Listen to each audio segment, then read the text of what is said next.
بسم اللہ الرحمن الرحیم۔ اس سبق کے اندر سجدہ سہو کے بارے میں بتایا جائے گا، یعنی سجدہ سہو کے بارے میں کچھ سوالات ذکر کیے جائیں گے اور اسی سبق کے اندر ان کے جواب بھی دیے جائیں گے۔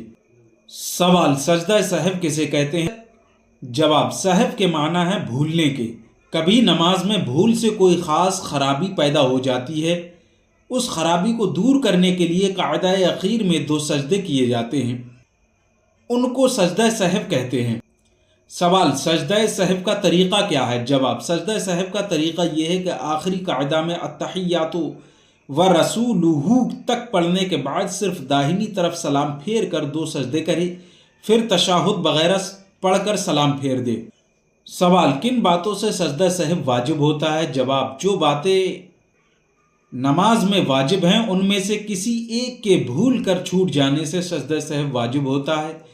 مثلاً فرض کی پہلی یا دوسری رکعت میں الحمد یا سورت پڑھنا بھول گیا یا الحمد سے پہلے سورت پڑھ دی تو ان صورتوں میں سجدہ سہو کرنا واجب ہوتا ہے۔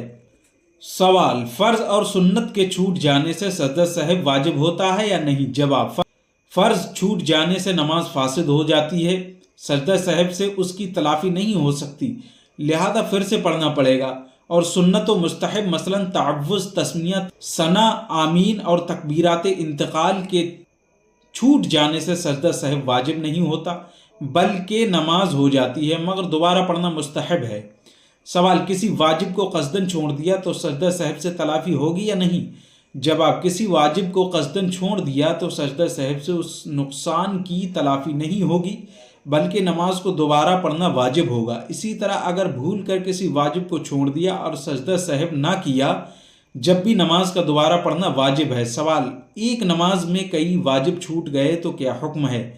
جواب: اس صورت میں بھی سہو کے وہی 2 سجدے کافی ہیں۔ سوال: رکوع، سجدہ یا قاعدہ میں بھول کر قرآن پڑھ دیا تو کیا حکم ہے؟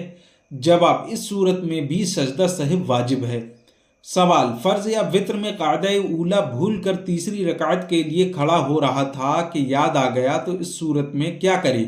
جواب: اگر ابھی سیدھا نہیں کھڑا ہوا ہے تو بیٹھ جائے اور سجدہ سہو نہ کرے، اور اگر سیدھا کھڑا ہو گیا تو نہ لوٹے اور آخر میں سجدہ سہو کرے، اور اگر لوٹا تو اس صورت میں بھی سجدہ سہو واجب ہے۔ سوال: اگر فرض کا قاعدہ اخیرہ نہیں کیا اور بھول کر کھڑا ہو گیا تو کیا کرے؟ جواب: جب تک اس رکعت کا سجدہ نہ کیا ہو لوٹائے اور التحیات پڑھ کر داہنی طرف سلام پھیرے اور سجدہ سہو کرے، اور اگر اس رکعت کا سجدہ کر لیا تو سجدہ سے سر اٹھاتے ہی وہ فرض نفل ہو گیا، لہذا اگر چاہے تو علاوہ مغرب کے دوسری نمازوں میں 1 رکعت اور ملائے تاکہ رکعت طاق نہ رہے۔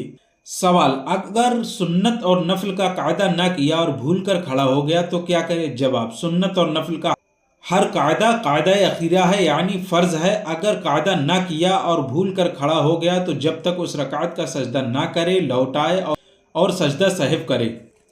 سوال: اگر قاعدہ اخیرہ میں التحیات و رسولہ تک پڑھنے کے بعد بھول کر کھڑا ہو گیا تو کیا کرے؟ جواب: اگر بقدر تشہد قاعدہ اخیرہ کرنے کے بعد بھول کر کھڑا ہو گیا تو جب تک اس رکعت کا سجدہ نہ کیا ہو لوٹائے اور دوبارہ التحیات پڑھے، بغیر سجدہ سہو کرے، پھر تشہد وغیرہ پڑھ کر سلام پھیر دے۔ سوال: قاعدہ اولا میں بھول کر درود شریف بھی پڑھ دیا تو کیا حکم ہے؟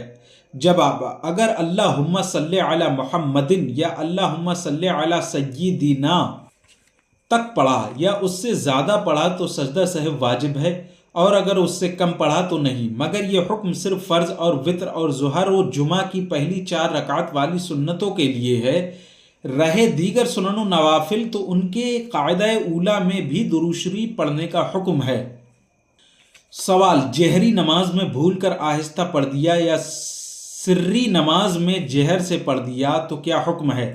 جواب: اگر جہری نماز میں امام نے بھول کر کم سے کم 1 آیت آہستہ پڑھ دی یا سری نماز میں جہر سے پڑھ دیا تو سجدہ سہو واجب ہے، اور اگر 1 کلمہ پڑھا تو معاف ہے، اور منفرد نے سری نماز میں 1 آیت جہر سے پڑھی تو سجدہ سہو واجب ہے اور جہر میں آہستہ پڑھی تو نہیں۔ سوال: قرأت وغیرہ کسی موقع پر ٹھہر کر سوچنے لگا تو کیا حکم ہے؟ جواب: اگر ایک رکن یعنی 3 بار سبحان اللہ کہنے کی مقدار وقفہ ہوا تو سجدہ سہو واجب ہے۔ سوال: جس پر سجدہ سہو ہونا واجب تھا، اگر سہو ہونا یاد نہ تھا اور نماز ختم کرنے کی نیت سے سلام پھیر دیا تو کیا کرے؟